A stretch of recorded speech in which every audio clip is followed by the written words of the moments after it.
পরপর ৩ দিন আজ ফের ভবানী ভবনে হাজিরা দিলেন সুমিত রায়। অভিষেক বন্দ্যোপাধ্যায়ের আপ্তসহায়ক সুমিত রায় আজ ফের ভবানী ভবনে হাজিরা দিলেন। আপনারা জানেন যে গতকাল প্রায় ৮ ঘন্টার বেশি সময় ধরে তাকে ম্যারাথন জিজ্ঞাসাবাদ করা হয় এবং তার আগের দিন অর্থাৎ শনিবার আমরা দেখেছি যে ১০.৫ ঘন্টার বেশি সময় ধরে তাকে জিজ্ঞাসাবাদ করা হয়। আজ ফের একবার হাজিরা দিলেন অভিষেক বন্দ্যোপাধ্যায়ের পিএ সুমিত রায়। একাধিক অভিযোগ রয়েছে তার বিরুদ্ধে। শালবনীতে ৩০০ একর জমিকে দুর্নীতিকাণ্ডে ৮.৫ ঘন্টা জিজ্ঞাসাবাদ করা হয়, জিজ্ঞাসাবাদ করে সিআইডি আধিকারিকরা এবং আজও তাকে হাজিরার নির্দেশ দিতে বলা হয়েছিল, হাজিরার নির্দেশ দেওয়া হয়েছিল এবং সেই মতো ভবানী ভবনে হাজিরা দিলেন সুমিত রায়। অর্থাৎ অভিষেক বন্দ্যোপাধ্যায়ের পিএ সুমিত রায় আজ ফের একবার ভবানী ভবনে হাজিরা দিলেন। দেবরায় চাকরি দুর্নীতি মামলায় আজ ফের ভবানী ভবনে হাজিরা দিলেন সুমিত রায়। পরপর ৩ দিন টানা ম্যারাথন জিজ্ঞাসাবাদ করা হয় সুমিত রায়কে।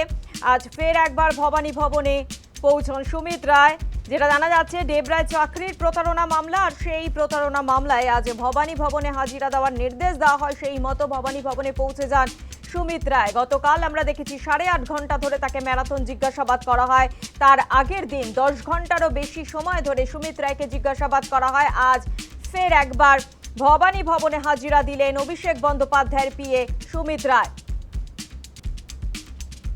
এই বিষয় নিয়ে আরো বিস্তারিত জানবো। ফোন লাইনে রয়েছে প্রতিনিধি মৌমিতা মিত্র। মৌমিতা, টানা ৩ দিন অর্থাৎ পরপর ৩ দিন সুমিত রায় তিনি ভবানী ভবনে হাজিরা দিলেন এবং গত দুদিন আমরা দেখেছি যে জমি দুর্নীতি মামলা এবং আজ দেবরায় চাকরি প্রতারণা মামলায় তিনি হাজিরা দিয়েছেন।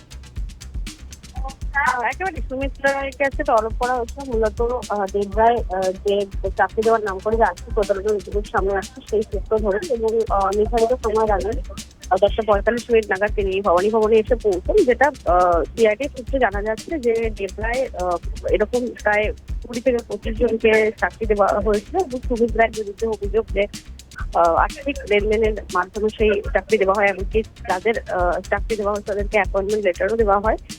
সেই অভিযোগ দেওয়া হয়েছিল দেবরা থানায় এবং সিআইডি বর্তমানে এই ঘটনা তদন্ত করছে। সেই সূত্র ধরেই অর্থাৎ চাকরি প্রতারণার যে অভিযোগ সেই সূত্রে আজকে তাকে জিজ্ঞাসাবাদ করা হবে। আজকে ৩ দিন, তৃতীয় দিন তিনি ভবানী ভবনে জিজ্ঞাসাবাদের মুখোমুখি হয়েছেন এবং এই মামলায় ইতিমধ্যে তিনি আগাম জামিন পেয়েছেন। আদালতের তরফ থেকে রক্ষা কবচ রয়েছে তার। সেক্ষেত্রে সংক্রান্ত বিষয়ে জিজ্ঞাসাবাদ করা হবে এবং গত শনিবার এই রবিবারের পর আজকে একই রকম ভাবে সুমিত রায় ইতিমধ্যে তিনি তদন্তকারীদের জিজ্ঞাসাবাদের মুখোমুখি হয়েছে। বেশ, ধন্যবাদ মৌমিতা। আজ ফের একবার ভবানী ভবনে হাজিরা দিলেন অভিষেক বন্দ্যোপাধ্যায়ের পিএ সুমিত রায়। জমি প্রতারণা মামলা একাধিকবার তিনি জমি প্রতারণার মামলা ছিল তার বিরুদ্ধে এবং আজ দেবরায় চাকরি দুর্নীতির মামলায় হাজিরা দিলেন সুমিত রায়।